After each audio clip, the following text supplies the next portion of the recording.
Good afternoon, everyone, or morning, I guess, if you're in Mountain or Pacific time. Um, I'm Sharon Hicks. I'm a senior associate at Open Minds, and I wanted to welcome you to Funding for the Future, Best Practices on Obtaining, Retaining, and Maintaining Federal Government Grant Money. I also want to thank NextGen, who made this webinar possible.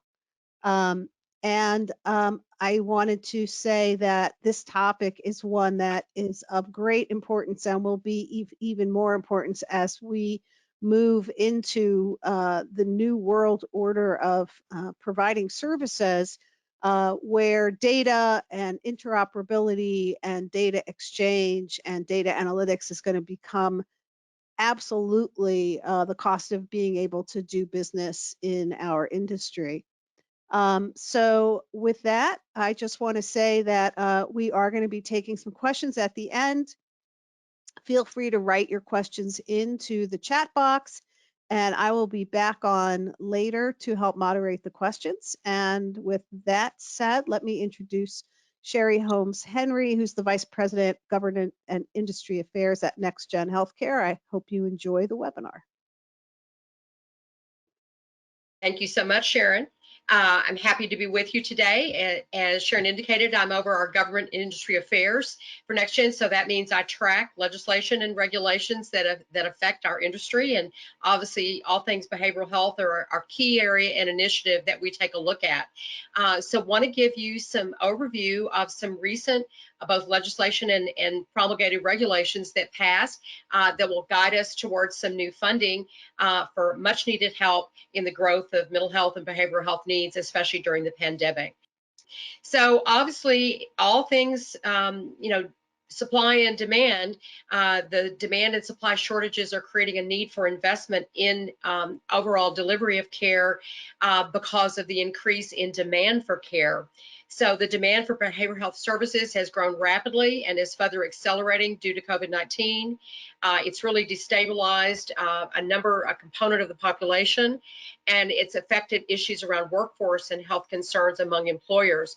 There's much more of a growing awareness and a destigmatization that are driving increased needs for behavioral health care, and the demographic shifts are similarly driving this higher demand. There continues, though, to be a supply shortage with clinicians, and behavioral health providers are extremely fragmented, but are beginning to consolidate. And so we're seeing a number of organizations coming together to try to coordinate the need for this shortage in workforce. But the demand and supply trends are transforming how behavioral health services are managed and delivered. And so innovations like telepsychiatry platforms and digital therapeutics and others are beginning to gain scale. And we'll talk a little bit about some of that and what this legislation was attempting to do regarding funding. So I wanted us to take a minute and look at the legislative timeline and what the various impacting growth of the behavioral health market has been around the policy and legislative initiatives. So going back to 2008, boy, does that seem like a long time ago. Some of the initial legislation was just literally around parity and Addition Equity Act. This was really trying to make sure that mental health and behavioral health care was at equal parity to physical medicine and clinical care, both in terms of policy and ultimately in terms of insurance coverage. And we also saw Medicare improvements for Patients and Providers Act, where Congress really passed an act which increased the access to mental health for federal programs such as Medicare and Medicaid. And then obviously in 2010, we had the landmark Affordable Care Act, also sometimes known as Obamacare.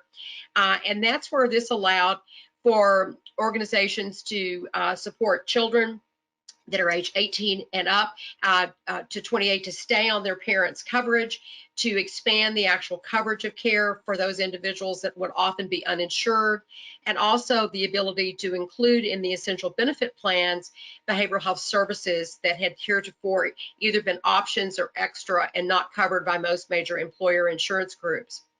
We then saw penalties in 2013 if you didn't comply with these Affordable Care Act responsibilities. And then in 2014, we saw extensive expansion into Medicaid, where, again, Congress babies coverage for newly eligible adults was added. And now we have about 39 states that now have expanded Medicaid and have really reduced the uninsured pool to include services for mental health and behavioral health. And so most recently, what we saw at the end of last year was the Coronavirus Preparedness and Response Supplemental Appropriations Act.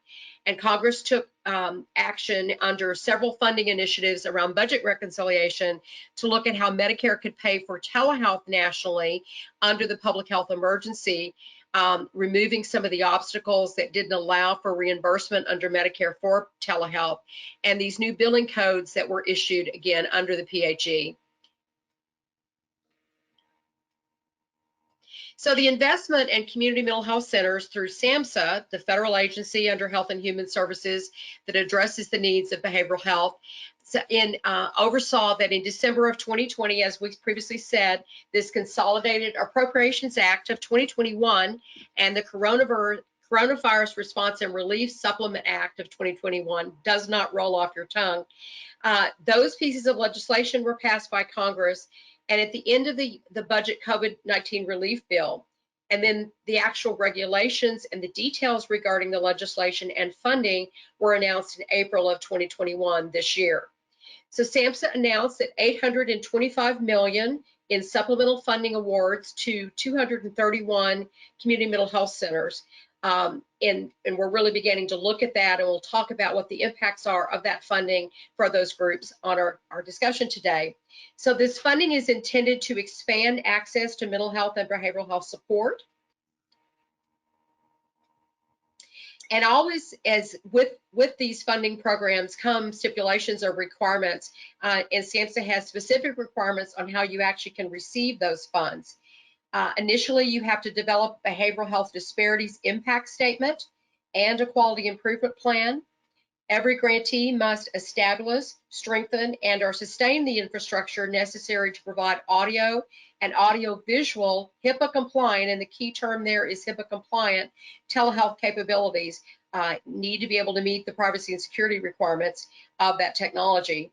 And then the funding may also be used to develop and implement outreach strategies and referral pathways for vulnerable populations, such as minority populations and individuals residing in economically disadvantaged communities. So to learn more about the actual process of obtaining grant funds and working through these programs, I'm going to turn it over to my colleague, Raymond. Thank you, Cherie. I appreciate that. Many of you already know me, but just to reiterate, I am a retired CFO and CEO from Pittsburgh Mercy Health System in Pittsburgh, Pennsylvania. The time that I worked there was about 25 years, during which time we grew quite substantially in size. I'd like to chat with you. Let's shift slides a bit.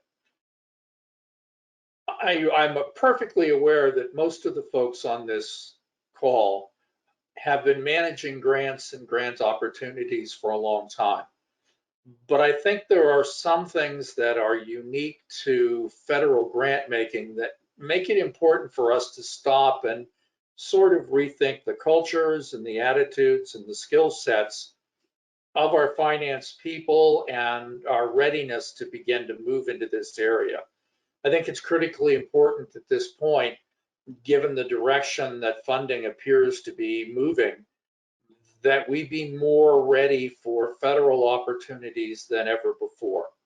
And as we prepare for that, I'd like to kind of take a best practice approach to looking at the process from beginning to end and begin to chat about a little bit about what each step along the way might yield us.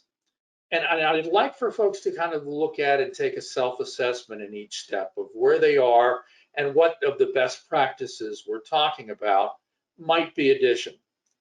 Let's look at the pre-application process.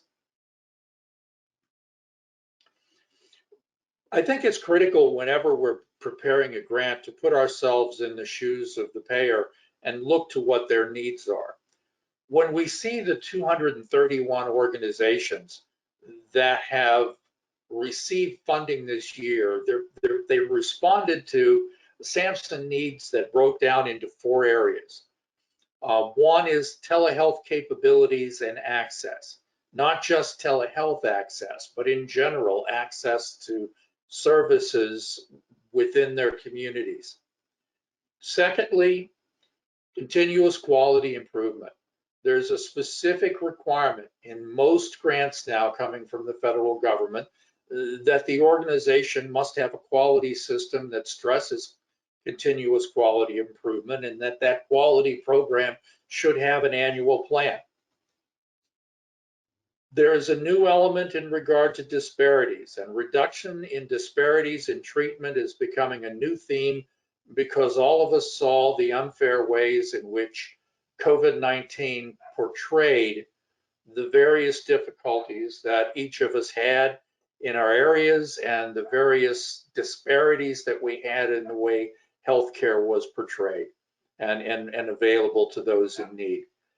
Reduction in disparities is such an element that now most federal grants are tied to some sort of response to that, and an actual disparity statement is needed.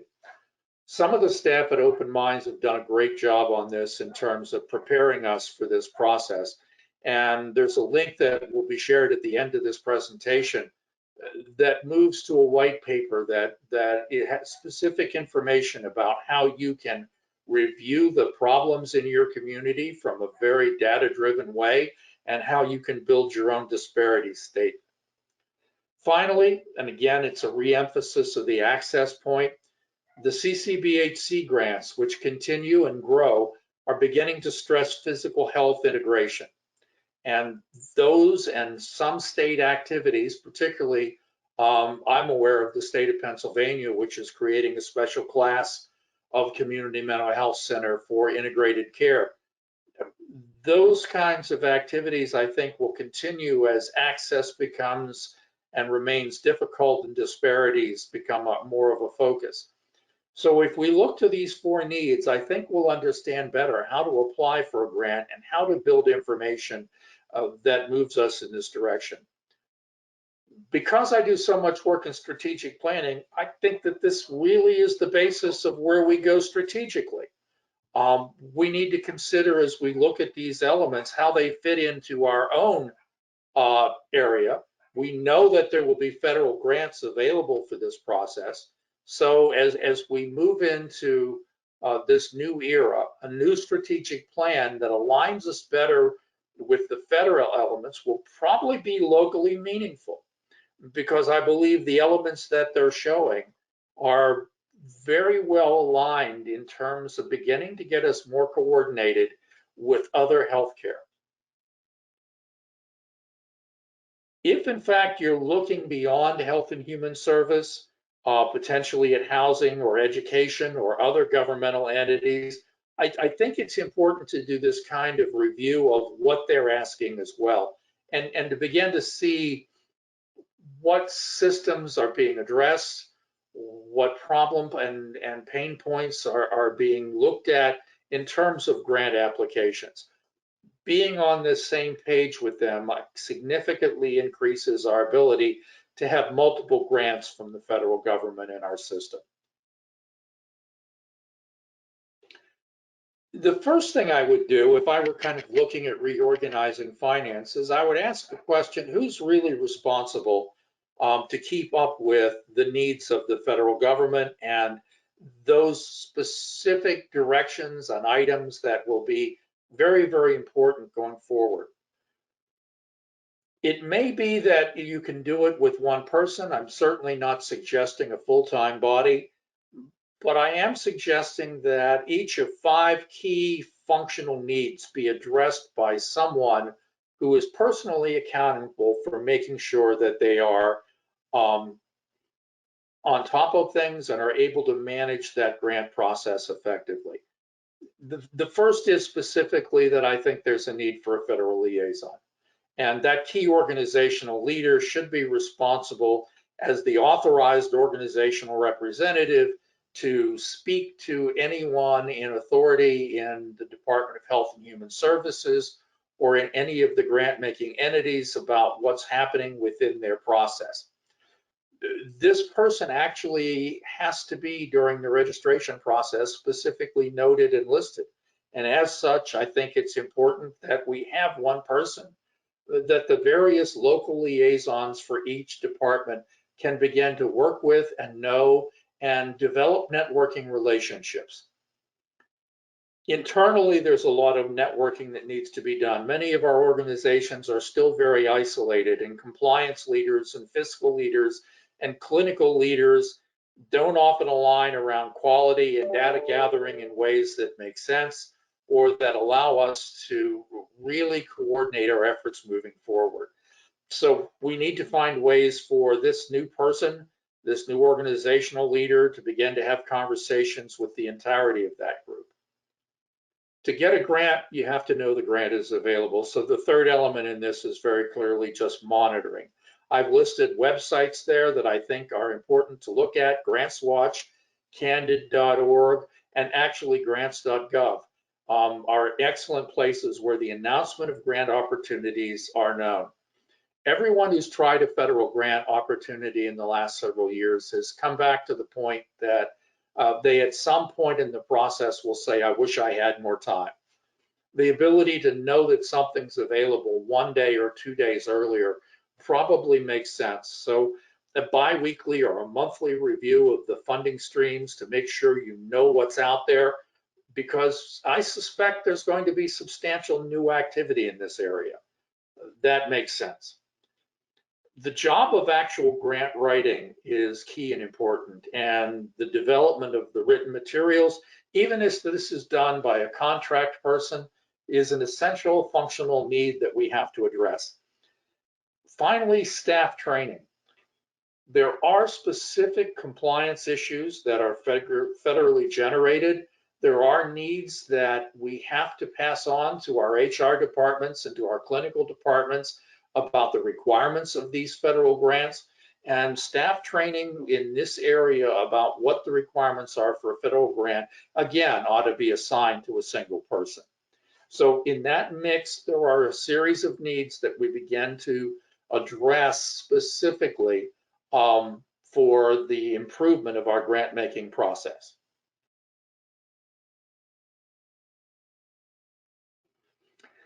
The final step to me is aggressive outreach and pre-registration.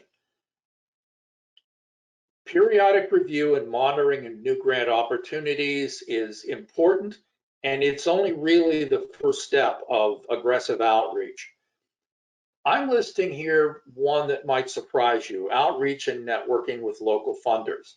Not only do local foundations have the opportunity to provide you additional money, but in many grants that require letters of recommendation, local foundations have a very significant impact if they can write a strong letter that can talk about prior experiences with your organization.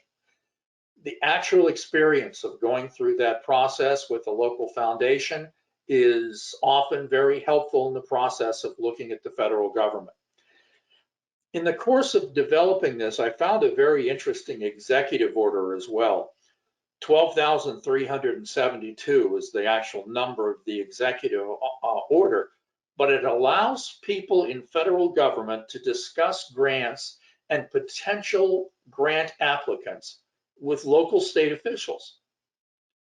For this reason, it's really important for us in this aggressive outreach for us to debrief with the state chair or the county chair of the local regulatory bodies that we report to and talk to them about our strategic plans, our directions, our ideas, so that they can refer to that knowledge as we move ahead. I have no idea how much that executive order is used, but for it to be in place suggests a significant part of the process may be discussion with key leaders at the state level. And knowing that, I think, really puts another checkbox in our list of things we need to do to be aggressive in terms of our outreach. Being pre-registered is absolutely essential. One registration for all grant processes, one single source of getting your information. I think it really puts you in a position of moving ahead, and you don't have to register as part of the process of get ready for the grant. You can again use all the time available for the grant. I've listed the steps. They start with an EIN, which I'm sure everyone has. They also require a DUNS number, a Dun & Bradstreet number, so that the actual fiscal solvency of the department can be looked at by the federal government. There is a specific systems award management site that you should be registered in, and frankly, it takes a long time in that site to get a registration through. So be prepared to do this portion early.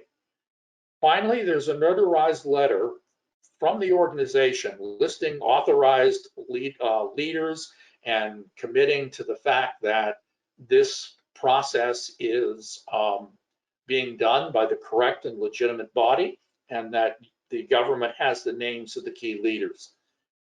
This is not that difficult. It sounds like a big deal in terms of the notarized letter, but frankly, there's a copy of that letter, and I've listed the website. Simply click on that and you'll be able to see the template for the letter and fill in the blanks for your organization. Let's move into the application process. Again, know the grant and the leader. The federal government, in the way it reviews grants, really is heavily dependent on a very clear focus. So be very clear about what you want to say, how you want to help, and the ways that you're experienced in doing that help. Understand what the payer really wants in the grant, draw out the 3, 4, 5 key elements of that, and move ahead. A descriptive and urgent problem statement, and one fairly short, makes the most sense in terms of this, and that problem statement is inclusive of all elements of your grant, should be supported by very powerful statistics and examples of both the need and the quality of your performance in moving to that need. Do not be afraid to say very strong things about yourself. It is a key element of the grant review process. Follow the rules to the detail for federal grants. Tell stories to foundations because their process is less strict and less demanding, but the federal rules and grant details are critical.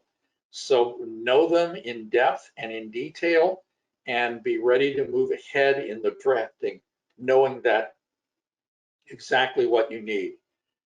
Clear and concrete goals are important. Plans are important. More and more emphasis is being shifted to the actual project plan and the goal statements, which need to be supported by data. But in that process, I think you will see that your ability to respond, if you focus to those areas and be considered appreciatively, will significantly increase. Proofread, proofread, proofread. Be very careful in everything you do that the details of it are exactly what you want. Nothing should be entered into any federal intake form or process that hasn't been reviewed by several people, because even small areas will have a major impact on the way that reviewers might look at your work. Move on.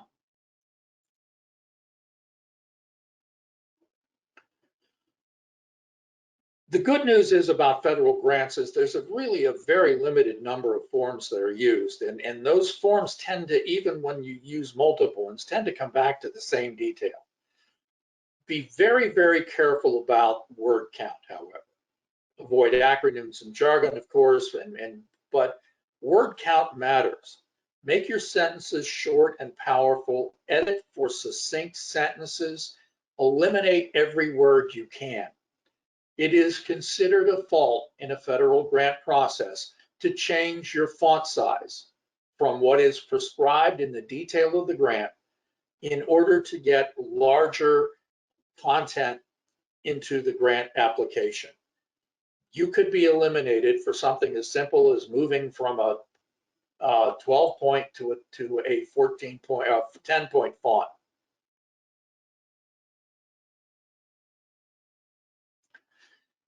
So I've alluded to it. Now let's talk about the actual process of how federal grants are graded.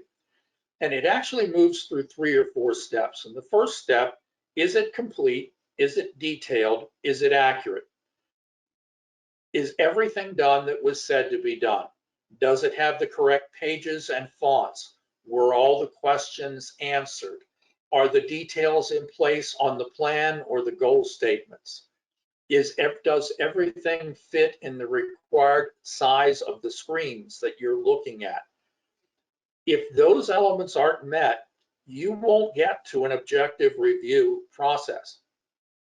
And that's why it's so important that you review that description segment before you move ahead, because these grants are very, very competitive. Objective review is the second step. And normally it's done by panels of 3 or 4 persons who've done this review before. Many of them are people in our own community working for other organizations. There are, of course, conflict of interest criteria that mean that you can't review someone from your region or your state, but generally you're writing to a group of people. They award not based on the quality of the writing or their own feeling about the content or the direction of the project you choose.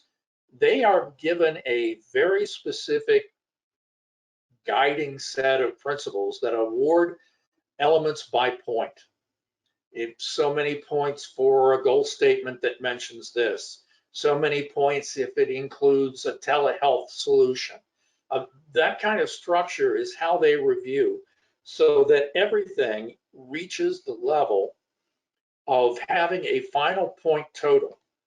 The 3 or 4 people's totals are then averaged out, and that's the place where you are. If you get through as one of the groupings that have that high point total, then you can move on to budget and plan reasonableness. And I think it's important in this that third review is a place where a lot of people are going to be funded, and that you really need to have a budget and a plan that isn't just low cost, isn't just all inclusive, but is reasonable for the size of the grant that you're applying for. It would suggest to someone at a federal level that you have asked for the correct amount of money and that you understand the problem appropriately.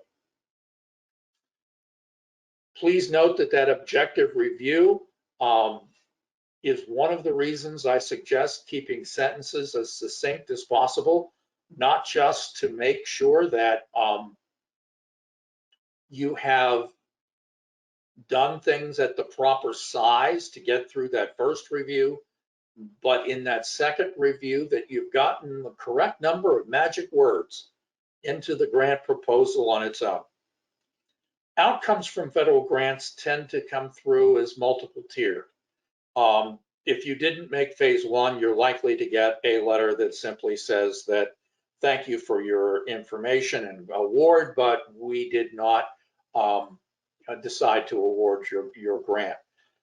Second and third level grants, things that came close to the right level of points or had the right level of points, but the budget and plan were off, are often set aside and funded in a second or third year.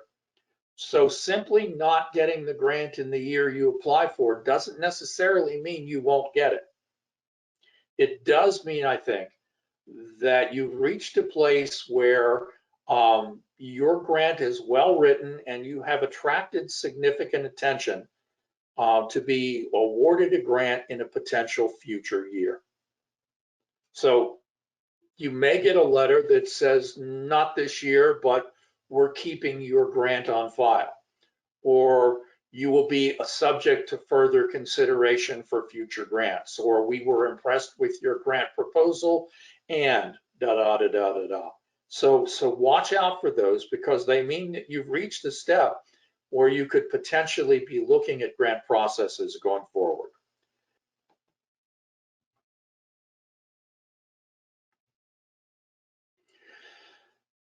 Building that budget, is a little bit of a complex process, only because CFOs in our system are very, very focused on state and county regulations and build their budgets specifically within those frameworks.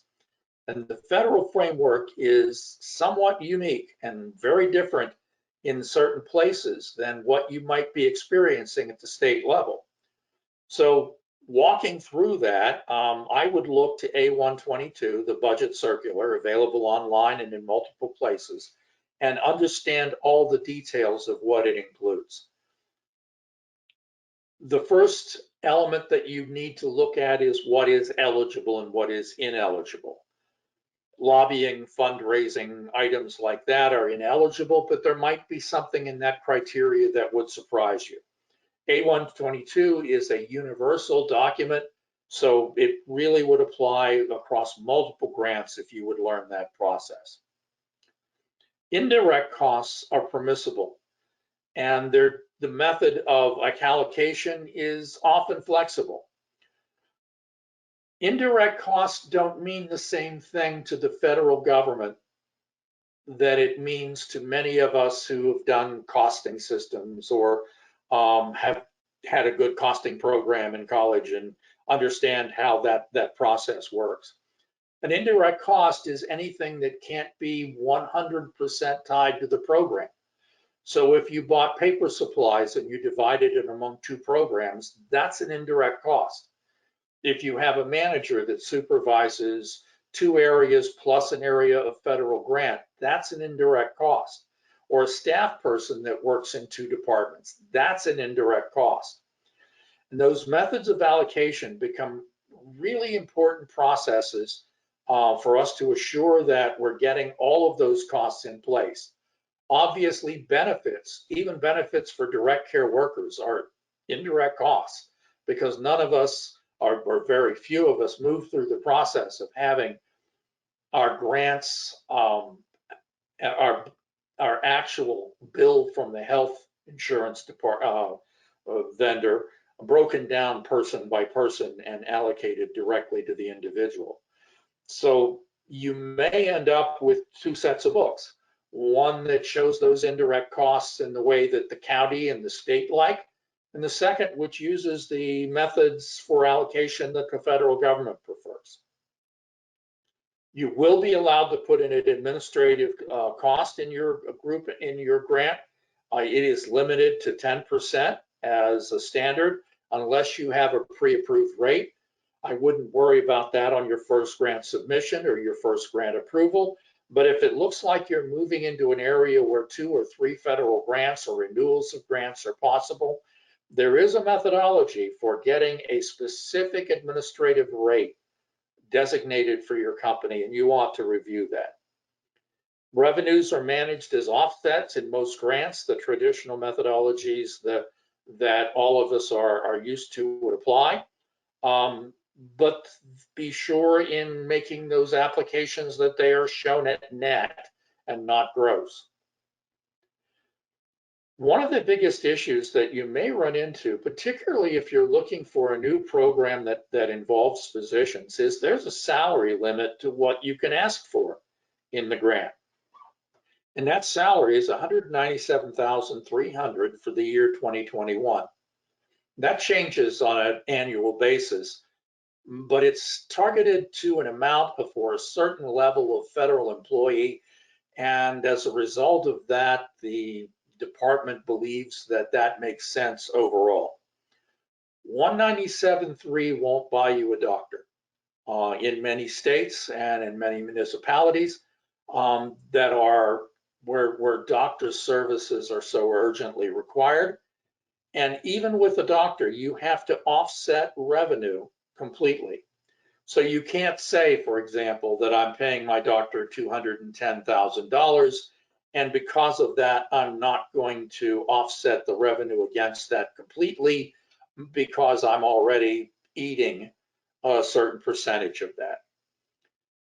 This has become a problem for a lot of people. To some folks, it has actually changed the way they've applied for grants and the projects that they consider.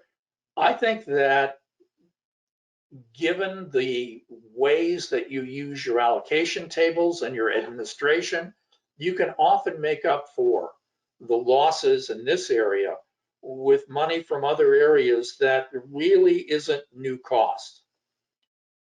Be very careful of construction and capital costs. Don't go into a budget in the last minute without knowing what the details are in this, or you will find, as one very good CFO I know ran into a cost at the last minute, that their vehicles required 3 bids, and those bids were mandated to be included with the grant submission, with the budget submission.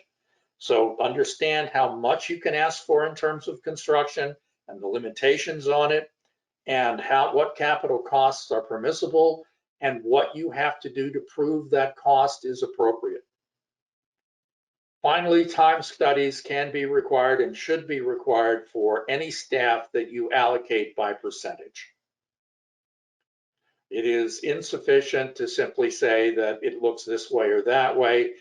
It would be appropriate to have twice a year or 4 times a year a study done, a sample time study done that can really prove that allocation methodology for you.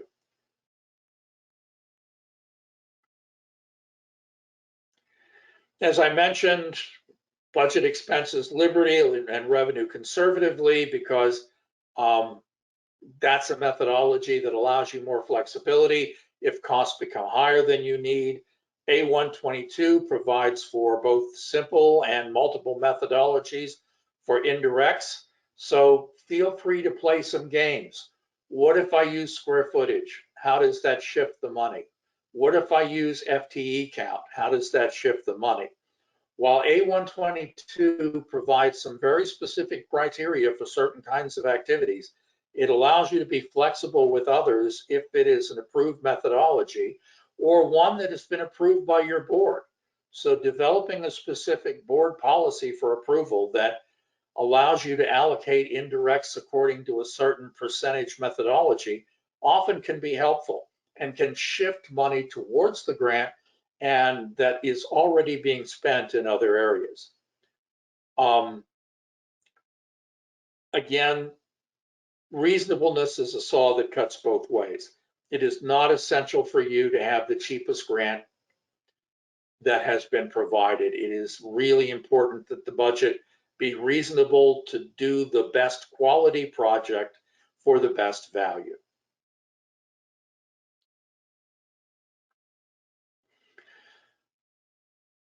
In this regard, I think it's also important to note when you're going for that second or third grant that just like the executive order allows the federal government to talk to state officials, local liaisons who have had work with your fiscal department will be able to talk about prior grants to them and to deal with them in terms of audit information and interactions that they've had, and describe to them what your fiscal department looks like. That's permissible. So in looking for your second, your third grant, be sure you have a quality fiscal department with a great reputation. Audits in this regard become critically important because the audit letter, because which will yield information about insufficiencies. It's important that you have written job descriptions, documented workflow, and written procedures. All of this plays into the idea that you have a strong system and that therefore you can be relied on to be a good steward of federal money. Finally, and this is one I really want to emphasize, a fast close is an important criteria in having a solid, strong fiscal department. I was very upset when folks that are on my board from Alcoa Aluminum stressed the importance of a close and talked about how Alcoa could close their books in 2 days globally. But I learned over the course of that building a system that closed quickly, under 5 days, provided so much additional focus time in the fiscal department for doing other activities and being able to deal with other problems that they came up. Being able to get to your billing system for the federal grant that much faster. With the federal grants being paid as quickly as they are, being able to get there with good and accurate information makes an enormous amount of sense. But I think there are cultural differences to a department that closes quickly. And it is much more business driven, it's much more quality driven. It has done the work of understanding that workflow from beginning to end and finding ways to address it. And in addition, it's brought a focus to what is, I believe, its most critical function, to get reporting to management in a time frame that reporting can be used. There was a substantial difference in my mind between the ability of organizations during the course of the pandemic to respond to crises based on the ability of those organizations to know their financial position quickly and to be able to use that financial position to apply for grants, talk to bankers, use that information to move ahead in other areas, to spend more time on a grant budget than they would have spent otherwise. So I would strongly recommend to all fiscal directors that that prompt close idea, no more than 5 days, is really possible in ways that you may not think right now and is critically important for us moving forward. Finally, the reporting and auditing are areas where, again, you will be reviewed in terms of the quality of your work, and that review will have impacts in that department with respect to future grant applications. And managing multiple federal grants should be the goal for all of us. Cash payment systems require review before submission because cash flow is fast, and an error in this regard is not something easily addressed. Be sure when you submit, you know what you're doing. The periodic reporting for quality standards needs to be in place for the payment system to work, and understand what those standards are. Are they real time? Are they quarterly? Are they monthly? And make appropriate adjustments so that that process is being handled as well. Site visits, desk reviews, technical evaluations are done by the federal government, but they are rare in terms of smaller grants. They are limited generally to larger and high-risk grants, and they can be targeted as well to organizations whose audit results and whose fiscal results and whose relationships with the state indicate some sorts of problem. So keeping those site visits at a minimum by portraying the best that you can portray is, I think, important.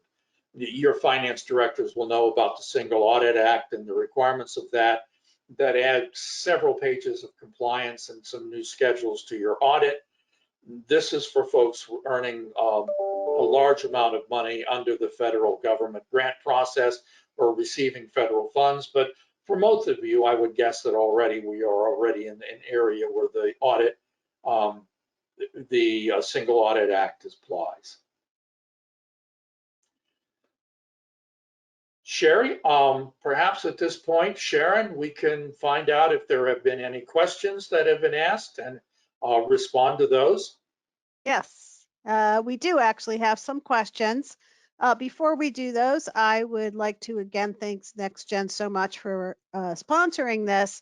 I really strongly believe that the information infrastructure that we need to be able to continue to succeed in integrated care, health and human services integration, behavioral health integration, and kind of that whole person, full spectrum care is going to be challenging, and we can take advantage of grants and we can take advantage of programs that are available to disperse some of the money that's coming from the federal government and the states through ARPA to help fund some of that technology.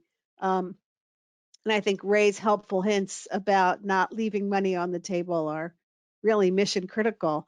So with that, let me get into a few of the questions. One of them is, do you anticipate that we're going to see more federal funding specifically for community mental health centers to address the growing demand for mental health services that we saw during the pandemic? Well, let me take a shot at that one, Sharon. And I think we probably agree on this, but I certainly do. We're seeing a substantial increase in those awards. We're in an environment where states are really hard pressed to address the new needs that they have, not only in terms of persons who require our services, but the recruiting and retention problems that all of us are facing at the salary levels that we've become accustomed to. Plus, I think that federal response is required, and I think the federal government understands that. There is getting to be a substantial amount of bipartisan support for some activities, CCBHC being one, but many others in terms of telehealth and other initiatives. And I think you're going to begin to see very heavy targeted funds as we tend to move more towards a system that is less unique at the state level and has criteria and standards that prove our quality across the board in all states. So my anticipation is that you ought to be planning now to become a big player in the federal grant market. And I would Thank just you. add a couple of things. Health equities are a really big key initiative for the federal government. It's got across all agencies and seen in most of the programs and the grants that are coming out now. And obviously these programs often need to address issues for people with special needs. The other thing, tragically, because of the pandemic, the issue of both opioid and substance abuse has grown, not decreased, even though there were other initiatives prior to the pandemic. So obviously directly targeting around addiction and substance abuse is also another key area. But yeah, thank you so much. That's a really great point, that all of these issues that have surfaced because of the pandemic are going to need to be attended to very quickly. Um, so can you talk a little bit? This is another question. Can you talk a little bit about what you think uh, the needed technology is going to be to help support this expansion of services, this expansion of access, to help reduce the barriers for people getting care? So what are the kinds of things that folks should be citing in their grant applications? I'll start with this, and I'm sure Ray will have some things to add. Obviously, telehealth is specifically called out in the grant. Important to know, and again, I reference this in terms of the timeline of various legislative programs. You know, during the public health emergency, which has been declared by the Secretary of Health and Human Services, and just recently been renewed for the next 90 days, it goes into January of next year, and we're hearing projection is it will continue through all of 2022, allowed for CMS to basically remove the restrictions under telehealth that previously existed and open up and create opportunities for both new codes and new reimbursements, with commercial payers actually then following suit. So the ability to do virtual visits or telepsychiatry, or in this case for this particular SAMHSA funding, audio only, and make sure that that is secure in terms of HIPAA compliance, which has not been the case early on, are all really key areas that can really support both the need for workforce shortages and the issues of not enough resources. If you've got one psychiatrist to go around, you can at least expand their calendar by some of the virtual visit activity. And then also, depending on your patient mix, look at audio as well if that individual doesn't have the technology. The other issue is around just the whole concept of interoperability and the ability to share data, move data. You know, obviously we've looked at the 42 CFR Part 2 requirements as part of the overall relaxation for some of this, and we're waiting for additional regs on that. So the coordination of care, the allowance of additional referrals and care by the use of technology are also other key areas. Great. Let me We do. Oh, let me sure. Go underline. ahead, Ray. Sorry. I want to underline that interoperability mention that Cherie made. That is absolutely key in terms of access and in moving forward. The ability to share data between physical health and primary care and the kind of things that we do in behavioral health is going to be absolutely essential moving forward. So it is, to me, a key question about the technology you have is the extent to which it can be interoperable across multiple types of healthcare providers. The second thing I would mention is that I think that one of the places that we are growing is in terms of home-based care. Hospitals now are looking at hospitals as homes, and the ability to have inexpensive technology in the home that makes it manageable. Perhaps for many people, the day of the group home may be over, or the supported residential site may not be as essential as before. These are expensive sorts of interventions that may be moved into the home and addressed by mobile workers. So that mobile technology, the ability to connect into items of technology and to receive information from them correctly, becomes a whole new world for technology development. Thank you. One of our attendees asked for a little more detail on the $197,300 limit to salaries. So is that a limit for one individual within, or could you? Is it an FTE? Is it an actual salary? Like if you're paying someone for 50%, could you still pay them 197, or like the total cost of the proposal obviously are going to be higher than the 197. So can you help explain that a little bit? Yeah, I'm sorry that I didn't catch that in the course of the process. But yes, the 197,300 is a limit on an FTE.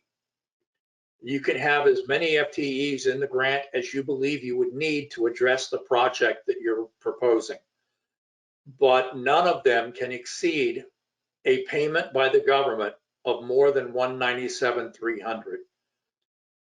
That does not mean you can't pay them more. It simply means that's all the federal government will reimburse. Got it. If in fact you try to do a half FTE, that doesn't mean you can pay 400,000. It means that half of 197,300 it will be the amount that you can use.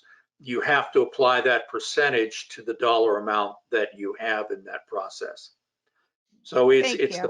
the maximum per individual working full time for the year. And you really ought to think of it in terms as an hourly max, because that's how they would apply it when you start talking about FTE percentages. Yeah, that makes a lot of sense. Thank you for that clarification. Another question that we had is, I'm assuming that when the grant review is occurring, they're also looking at how well you can define why you're selecting the specific technology, if that's part of your grant, and you can attest somehow that it meets all of the standards for high tech and HIPAA.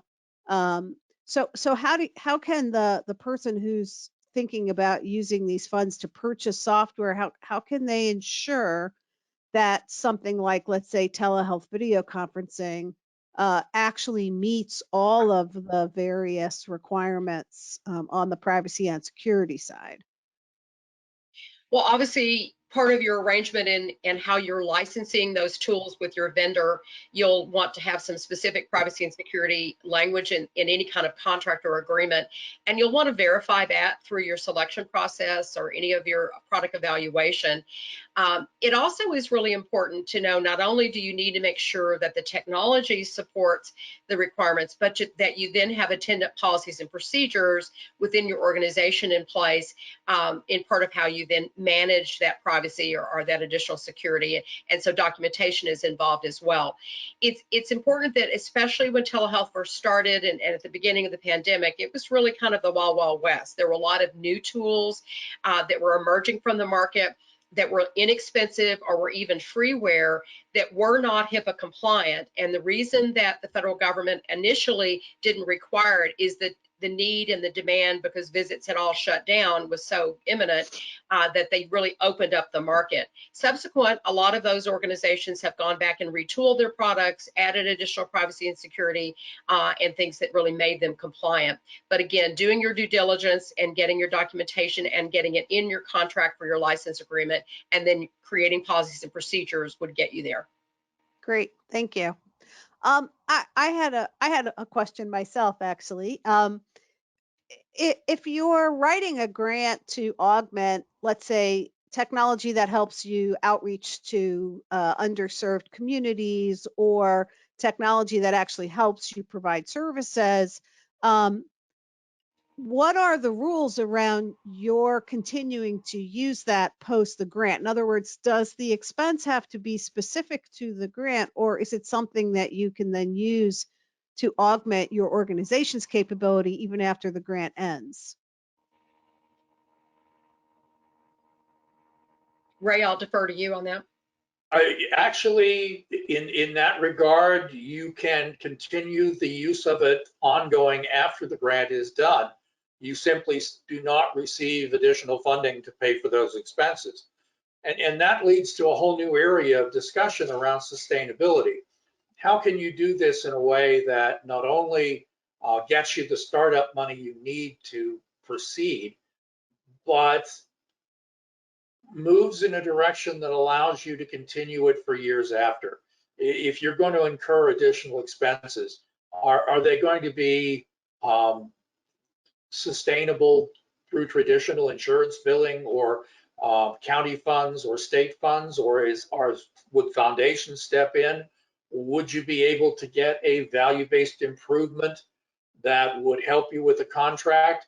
One of the things you should do with a grant as soon as you get it is begin to talk to your payers and your local funders about what it means and how it would work, and what you might do at the end of the grant to move forward. Most federal grants, many federal grants, are multi-year, so you have time to prepare, and you will not be giving up the infrastructure as you move ahead. But you should be thinking about, what will this additional cost mean when I no longer have the federal money coming in? Great. Thank you so much. So this is a website that is sponsored by the NextGen Partnership with Open Minds. It's called Integrated Care Online, and it includes many, many resources for people to use, including help with writing disparity statements, resources that are available to people who are writing grants, some helpful tips, and some of the websites that Ray and Cherie mentioned. So I just want to highlight that that link is in our handouts, and anybody can go and see it. And then we do have one last question, which is, if a grant is set aside for consideration for the future year, do you have to rewrite the grant, or can you basically just pretty it up and resubmit the same grant? Rules may vary between departments, but the two instances that I've actually seen it awarded, nothing had to be done. People received letters out of the blue a year later that says, we've been chosen for this fiscal year for the development of this project. So in many cases, the federal government will maintain that in their file if they have an award that is designed to go multiple years.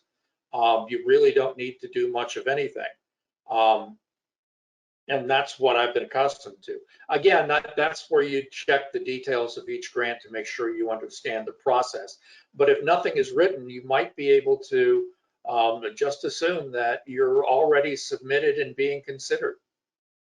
Great. And we do have 1 minute more, so I'm going to ask the very last question, which is, can grantees or can people who have written the grant get scoring information back when they write a grant to SAMHSA? Can they see what it was, what sections were scored higher or lower? Wow, thank you for that one, whoever asked it. I really wanted to mention that as I move through the process, that if you receive a letter that denies you the grant, you should request a review to determine why. You can't see your point totals nor know specifically who evaluated it, but you can hear some very useful information about why your grant was not considered or the things that they thought were weak about the grant. It's a great education process to be ready for the next one. Great. And with that, we are actually officially out of time. We had lots of questions, lots of interest. I want to thank you both again so much. And thanks NextGen Healthcare for helping us put on this very popular event. Thank you all. Thank you all. Thanks.